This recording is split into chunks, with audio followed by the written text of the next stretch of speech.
pledge allegiance to the flag of the United States of America and to the republic for which it stands, one nation, under God, indivisible, with liberty and justice for all.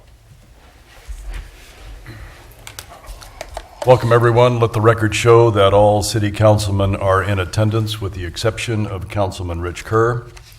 There is a copy of the Open Meetings Act posted on the west wall and is accessible to the public at any time during the course of this meeting.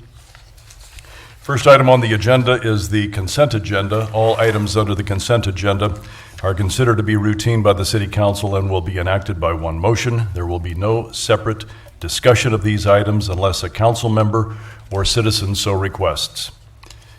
First item is item A, approve agenda as submitted. Item B, receive and place on file all notices pertaining to this meeting. Item C, receive and place on file all materials having any bearing on this meeting. Item D, approval of minutes of regular meeting on November 2nd, 2015 as on file in the city clerk's office. Item E, approval of treasurer's report of claims. E1, approval of Beatrice Humane Society claim in the amount of $5,000. E2, approval of Claybaugh Pharmacy claim in the amount of $225. Item E3, approval of the balance of treasurer's report of claims in the amount of $516,444.96. Item F, approval of Boswa report of claims in the amount of $61,789.78. Item G, approval of change order number 7, an increase in the amount of $6,458.41 to Elkhorn West Construction, Inc. for the Beatrice Public Library renovation. Item H, approval of bid from Merit Construction in the amount of $52,382 for the 2016 bridge repairs as recommended by the Board of Public Works. Item I, approval of pay request from Building Crafts, Inc. in the amount of $91,379.70 for the wastewater treatment facility as recommended by the Board of Public Works. And item J, resolution number 5833, appointing Tim Doyle to the Civil Service Commission for a 6-year term expiring November 16th, 2021. Any item that any council member wants removed from the consent agenda? Ted? H is in Henry. Item H. I will abstain from E2. Okay, Abstain. so noted. All right. Cook is going to abstain from E1. Anyone else? Anyone from the audience want an item removed from the consent agenda? Mr. Catlin? Mayor, I move that all the items listed under the consent agenda, with the exception of item H, be approved, accepted, and ratified as presented. Is there a second? Second. It's been moved by Catlin, seconded by Morgan, that the consent agenda be approved as presented with the exception of item H. Your vote, please. And that is approved 7-0. Mayor, I move for the approval of bid from Merit Construction in the amount of $52,382 for the 2016 bridge repairs as recommended by the Board of Public Works. Be approved, accepted, and ratified as presented. Second. Moved by Catlin, seconded by Morgan, that the approval of bid from Merit Construction in the amount of $52,382 for 2016 bridge repair as recommended by the Board of Public Works be approved. Ted? I don't have a problem with it necessarily. I just wanted some clarification. As I read through it, I noticed that we had $120,000 in budgeted for bridge repairs in 2016. This is far below that. I wondered if there were other bridges, if this is the only bridge work, is this, just help me with. I went back to the budget book to look at it, and I can't see the breakdown, so we never discussed it anyplace else, so can you just help me with it?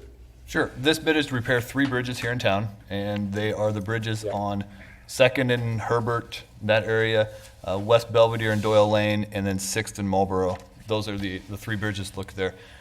The budget number was obtained by talking to the same contractor and getting just the rough shot number. At that point, he indicated to our engineer that he'd guessed to be about $120,000 worth of work. We put together the bid specs, put it out for bid. The same contractor came back in and this time bid just under $53,000. Some of it was indicated due to the time that we got the bid out. They have a better chance of working it into their schedule. Also, due to the quantities were a little lower than they initially thought. which brought the price down. Okay, do we have, since we still have money for bridge repair budgeted, do we have any other structures that we are behind on that we limited to these three? No, I don't believe there's any other bridges that need a repair at this time that we would look to add to this. Okay, that's all I had. Okay. Anybody else? Anybody from the public? Yeah. All right, we have a motion on the floor and a second. Your vote, please. And that is approved 7-0. All right, next item on the agenda is a public hearing. The public hearing is on the acquisition of real property described as follows. Lot 1, Lot 1, Block 22, Wittenberg addition to Beatrice, Gage County, Nebraska, commonly referred to as 1923 Ellis Street, Beatrice, Nebraska. This is a lot that's currently a vacant lot. It had a house on it probably 6 or 7, maybe 8 years ago is the last time it had a residence on it. The city had that house removed. The owner of that lot has paid the city back for all of the expenses that were incurred as a result of that demolition. And at this time, the city is looking to acquire that vacant lot. I think initially the thought is to use that lot for a single-family residence, maybe as part of our agreement with Prairie Gold Home that will come forward here in the next couple of months. I think that's the reason for purchasing this lot. Questions? Isn't the footage measurements on that lot awfully small? I know it's bounded by a neighbor with a garage and then also by a street that's platted but not made. Wouldn't that really narrow it up there then too? That lot is a 50-foot frontage lot. When speaking with Prairie Gold Home, they had some floor plans that would fit that size of a lot that we have looked at. So they don't feel as if it'll be a hindrance. Obviously, a bigger lot would allow a bigger home, but they do feel that they can fit the house on that lot. And with I think a 2-stall car garage also. I believe so. Beside it? Gotta think behind it and off the alley. Didn't that require like a 6 or 7 foot variance or something, didn't it? I believe it calls for maybe a 5-foot variance on the Yeah, 5 foot setback, variance in order which to is accommodate a 2-car, 3-bedroom house. Ted? When he's done. You done? Okay, well, this is kind of the rub of it. I'd like to have a discussion about the Prairie Gold Home thing, but that's not actually germane to the purchasing of the lot because it's not tied to that. So I'm kind of at a little quandary here. I can't, because I'd like to discuss Prairie Gold thing, but when we talked about that, we were going to put it on a city-owned lot. Well, we own a bunch of city-owned lots. So I have a little issue if we're buying another lot simply to do that, because we already have lots available. But since that's not part of this, I really can't discuss that part of it. But that's the problem I have with it. So my question is, have any of the adjoining property owners showed an interest in this lot? I don't believe so. The lot's now been empty, like I said, for a number of years. Yeah, and I was involved in getting the house removed from the lot. It was it was a lengthy. process. During that time period, I'm not aware of anybody else has contacted the current owner about acquiring the lot. Okay.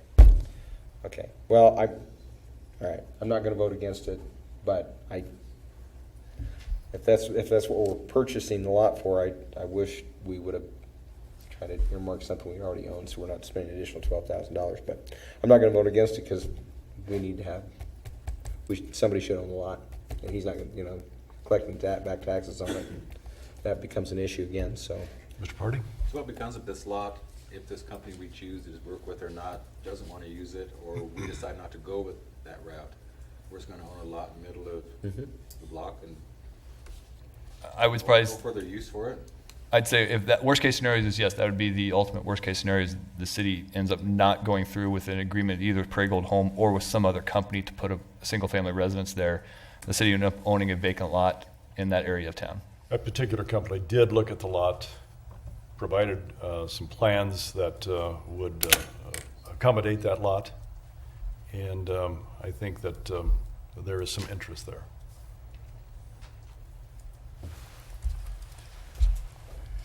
Any other questions from anyone? Anyone from the public? Yes. Come up and state your name and your address, please, for the record. My name is Sherry Davis. I'm the direct neighbor to this lot. My address is 2001 Ellis Street. Okay. And I'm just concerned, if you put this house there, do us as neighbors have any say as to, I've talked to a few neighbors, I'm not sure if any of them here. We don't want it to end up to be some kind of an eyesore or some home that somebody just gonna get in or turn into a halfway house or some other form of house that's going to be contrary to the neighborhood. It's going to be residential real estate, brand new construction. Okay, and like I say, I have my home and then that, what you call the vacated street or whatever it is, with the basically two cars parked there. That I just purchased the home 2 years ago and was informed that that is part of my property upon the sale. I don't want to come home one day and find, when this does go, tractors going across my grass, heavy machinery going over everything, tearing up my sprinkler system, knocking down trees. So what's going to be implemented to prevent all that? I don't understand when you Well, say if- tractors. And The lot is small. And as he mentioned, the lot is a small lot. Now, if you've got construction vehicles, heavy building materials on there, Oh, I see what you're saying. where are you going to store that? You can't store it in the alley. You can't store it on the street. There's not really enough room on the lot for large amounts of lumber. So how is all that going to be addressed? You know, I don't know that I can answer that question, but it's not going to be any different than any new building construction site. Right, but I'm just saying there is going to be they dig protections the- put in place to protect the property Well, owners around. if they dig the basement, that piece of equipment's going to be gone once the basement's dug. Right. Okay. But and they're going to have all these machines though that are going to impact. If you dig a basement, you're not going to put that dirt in the back of a pickup truck. I know that for a Leave fact. that up to the contractors. But That's there'll be above my further pay grade. there will be further hearings on this, correct? And would we, as homeowners in that area, be able to look at the plans that are being proposed to build for the house? That would certainly be open to the public, you bet. Okay, we just had some concerns, Sure. not knowing, I mean, that has been an empty lot, and half the time I'm left to cut that grass. So that would be nice that I don't have to cut that grass anymore. wanna get Or somebody shovel in the there sidewalks on that area, so, because it's an elderly gentleman directly on the other side of that lot. He is extremely elderly, so when those limbs fell down, I was helping him pick up limbs. So You're a good neighbor, Sherry. well, I was raised properly, but we just had some concerns, basically saying, we want to be able to be involved in this. Yes, we don't have a right to know everything that goes on, but if we could just be kept in the loop as things progress. Absolutely. Okay, that's all I have. Thank you. Any other question from anybody? Anyone else in the audience? Thank you, Sherry. Motion to close the public hearing. Mayor, I move that the public hearing be closed at 7:14 PM. Moved by Catlin, seconded by Claybaugh, that the public hearing be closed at 7:14 PM. Your vote, please. That is approved 7-0. Next item is the resolution number 5834, authorizing the purchase of real estate commonly referred to as 1923 Ellis Street, Beatrice, Nebraska, from Frederick A. Fugit. Mayor, I move that resolution number 5834 be passed and adopted. Moved by Catlin, seconded by Billsbach, sorry. That resolution number 5834 be passed and adopted. Any further discussion? Anyone from the audience? Oh, I'm sorry, Mr. Purdy? I think we said it before, though, but I think the lot is awfully small. We probably could find a better lot that we may even own. I don't know if we should be in the business of real estate. We have other entities out here and other constructors out here that would be interested in doing that. My opinion is I think the city needs to be involved in real estate. That's my opinion. Anybody else? All right, your vote, please. And that is approved 6 in favor, and Mr. Party votes no. Resolution number 5834 has been passed and adopted. Next item on the agenda, Resolution 5835, entering into LB 840 loan agreement with Chad and Courtney Lotman or their corporate entity for a total of $400,000. Mayor, I move that resolution number 5835 be passed and adopted. Second. Moved by Catlin, seconded by Party, that resolution number 5835 be passed and adopted. Mr. Lotman, you're on. Chad Lotman with CNC Processing, Diller, Nebraska. Yes, thank you. Just have a very brief presentation here to show you an example of what we're doing over in Diller, which will progress and why we're wanting to build the facility here in Beatrice for our expansion needs. So unfortunately, we had some video issues, but I'll move through this pretty quickly and not take up a lot of your time. As you can tell, we've been there 21 years, established in May of '94. And just to give you an example of why we have a need for the expansion, this is just a couple camera shots that I put together a while back. At the start of production, we have our jerky trucks, as we refer to them, with all of the cooked product ready for packaging, set up in the rooms. Pretty much limited walking space to get through by the time we get the ovens all loaded. And in that picture in the top right and the top left, that's all cooked product waiting for us to get started.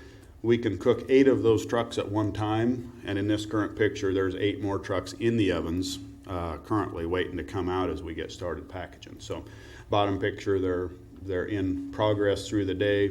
Naturally, as we start unloading the ovens and packaging, that frees up some space.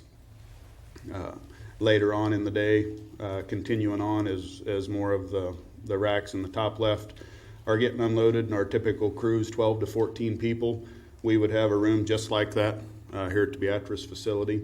The bottom right there is one of our raw production rooms, extruding the jerky bites. We laid some samples for you guys to give an example of the products we're making if you're not familiar with those products. Another shot of the various production rooms. This was from a few months ago. We were still processing carcass beef, which because of the growth of our business, we had discontinued in June of this year. But showing another example of the various rooms in production throughout the day. And again, unfortunately my videos didn't work, but this shows one of my extruding machines, which is identical to what we'll put over here. We're putting about 3,000 pounds of product through that head per day, and that gives us a long extruded jerky that we then cut into the little 1 ounce or one inch square pieces that are the bites for Epic, which is our #1 customer. This video is showing an example of the bars that we make, the Epic bars that we left for a display there. They're a 1.5 ounce bar after they're cooked, so after dehydration.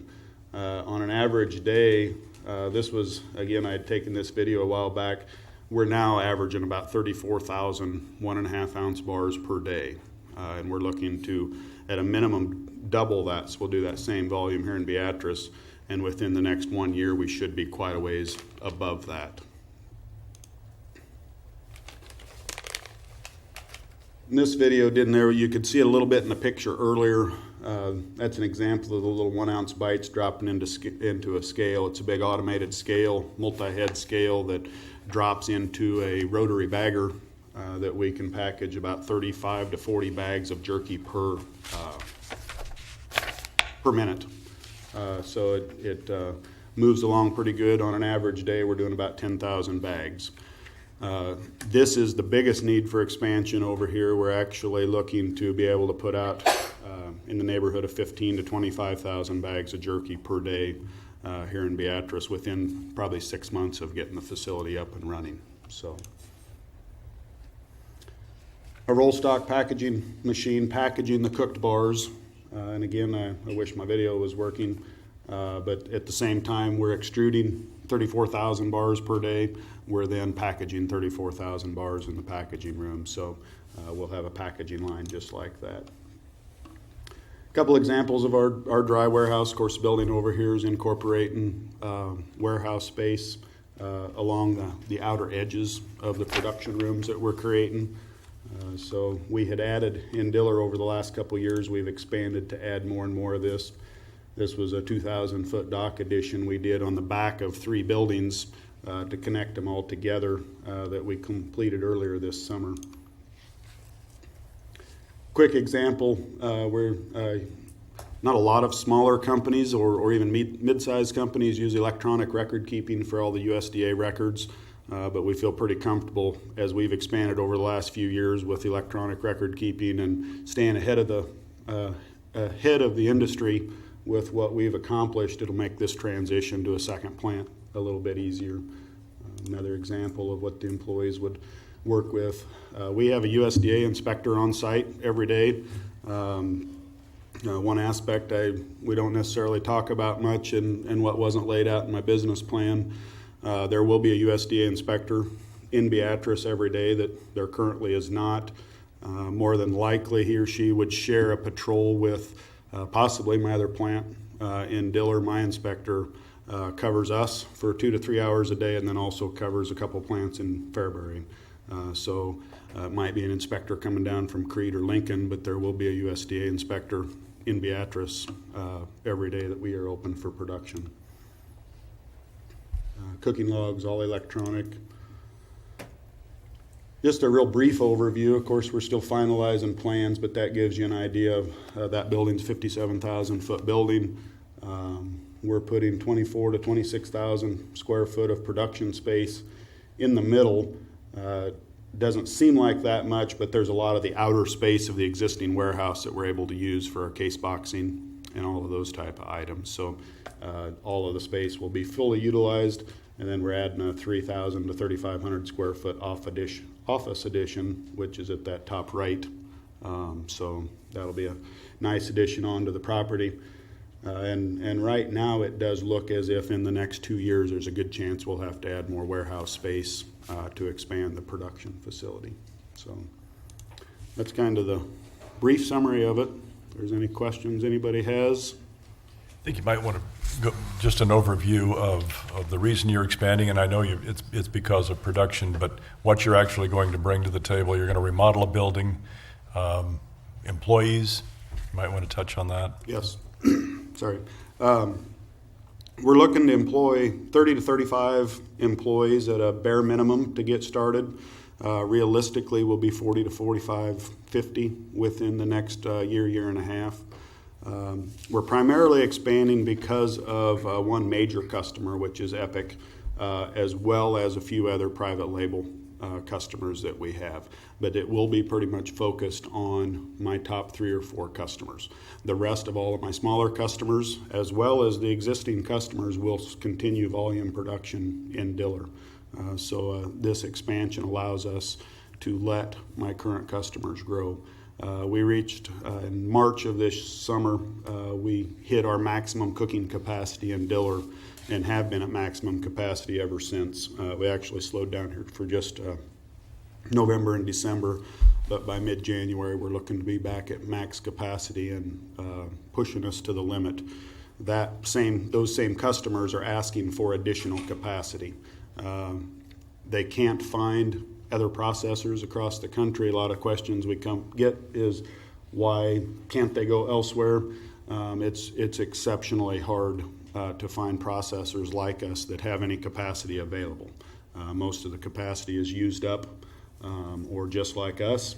As we do this, we're going to have room to grow, but right now my current customers are actually asking for all the capacity we have available. So even though we're putting on this big of a processing facility, I virtually may not be able to take on additional customers. I do have forecasted into my planning to take on a few more customers and diversify a little bit, but I'll have to fight my current customers to give up some of that capacity to them. So good position for us to be in. We've got a lot of friends across the country. We have the same conversations. We get calls on a regular basis of processors from across the country working with us. Epic, as my number 1 customer, came to us from Austin, Texas, is their headquarters. King Made Jerky is our second biggest customer, and they are out of Dallas, Texas, or McKinney, Texas, just outside of Dallas. My number 3 customer is actually originated in Iowa and then was bought out by a Pennsylvania company. And so we still have solid relationships with all of them. So a very good position for us to be in, and that's what's driving the growth. I have a good stack of potential customers, so that should I lose, another big question is what happens if I lose a couple of these big customers. I've got a waiting list of people asking for production capacity because they can't get in anywhere else, so we feel pretty strongly about that position. Questions? What about noise levels or odors or anything like that? Do you expect any kind of with that at all? With the Should not have any issues. The only noise we'll have outside will be a few smaller refrigeration compressors, and they'll be around the outside of the building, and won't be any more than what like when the Coors distributorship was there, that similar type of compressor equipment, so pretty minimal for that area. The only exhaust outside that would cause any odor to the environment will actually be my smokehouses, and had that visit today with Rob, the building inspector. There shouldn't be any issues there. One of my smokehouses is about the equivalent of, as I would compare it to, about 4 or 5 Traeger wood pellet grills or blazing grills, setting side by side, burning, smoking meat, is what each one of my smokehouses would put out. So in that relation, it's not enough smoke to cause any detriment to the environment or the neighborhood. If anything, what we run into in Diller is that Main Street in Diller constantly has a nice sweet smoke smell like somebody's barbecuing, and that's what this will be. Depending on the wind direction, if you're within a block or two, you might get a little bit of a whiff, just like you would if somebody was doing some barbecuing in the neighborhood, but not a real high velocity smoke. So shouldn't be any issues there. Other than that, I don't have any loud ventilation fans or any sort of industrial machinery that should cause a problem. Mr. Party? Since you're not processing carcasses any longer, what kind of solid waste will you have left over from this process? Very minimal. Since I give up my slaughter business in Diller and quit doing carcass processing, I think we're filling up maybe 1, if not 2, 50-gallon barrels of fat scrap and just miscellaneous trim, and that's it. Is that sealed and goes someplace, or? Rendering company picks it up, similar to what the same rendering company that has always picked up my scraps from my slaughter operation stops at the local grocery stores once a week and gets their barrel of fat scraps from cutting steaks and items like that, so it goes into a rendering operation. It's actually suitable to go to the landfill as well, so some of your some of that type of waste, some processors would just put it into the garbage and it'd go to the landfill, but my expectation would be to let it go to the rendering company. So it's just weekly you'll have service then, or in summertime you have it in more often so the odor doesn't? We would keep it, that 1 or 2 barrels that I might have stay in the cooler inside, because even though it's what we would treat as waste, it's sanitary waste, so I can put it in the cooler next to the meat because it's just the fat scrap that we maybe trimmed off of cuts, so there's no issue there. So, and that's the same thing your local grocery stores are doing, so no issue there. We do have, as part of waste management, of course, we're cooking a lot of smokehouse items, a lot of grease drain off from all those items, so we put in a rather large grease trap. We have incorporated into our plans to put in a 1,500-gallon grease trap that will be outside in the ground. And I envision having to clean that out anywhere from every 1 to 3 months, depending on exactly how busy we are. I have to clean my grease trap in Diller monthly when we're really busy, and every 2 to 3 months when we're not as busy. So, and that deals with, I've been working with James, the city engineer. That takes care of my waste load, so we're not overloading the waste debris. We recently did some tests on that of my wastewater in Diller, and James confirmed that we're at about 1/4 of what they would consider, based on what my test was, 1/4 of what they would consider as a excessive load and cause for excessive or extra charges. Thank you. Any other questions? Grant Jones, with Chairman of the CARC, is here. Grant, you want to give the council what the recommendation of the CARC committee was?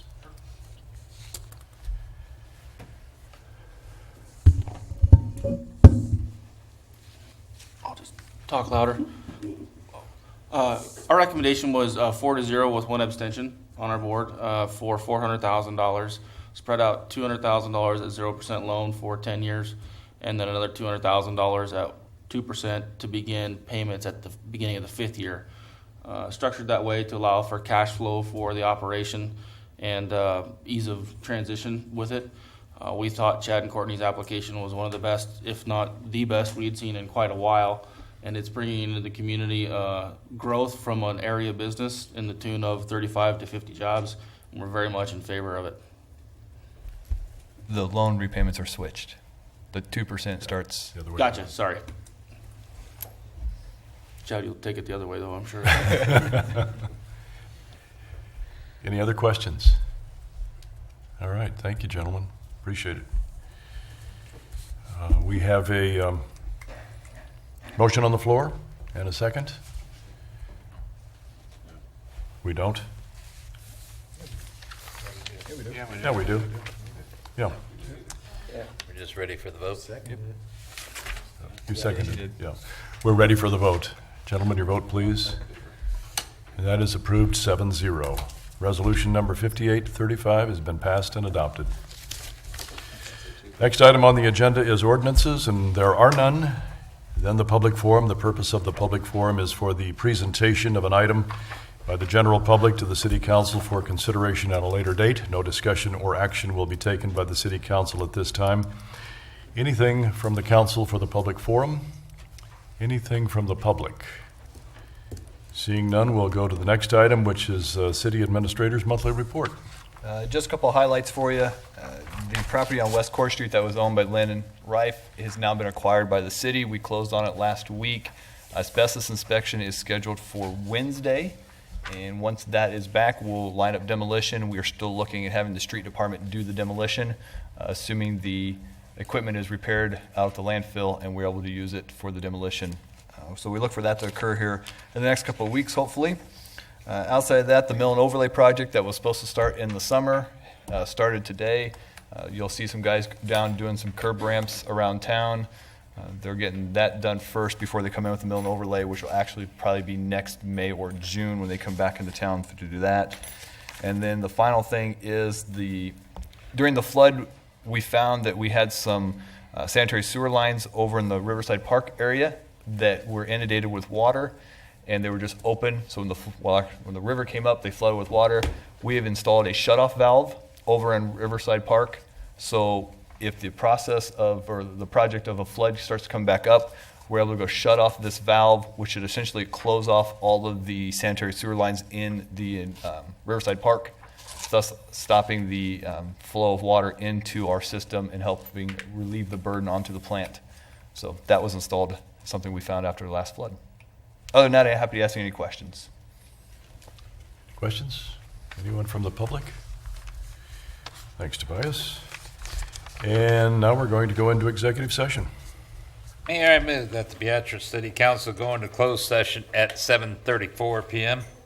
for the purpose of for the protection of public interest to discuss contract negotiations. Moved by Catlin, seconded by Billsbach, that we go into executive session at 7:30 p.m. Your vote, please. That is approved 7-0. And we'll also have to have We'll just have them come up and do the Board of Public Works do theirs.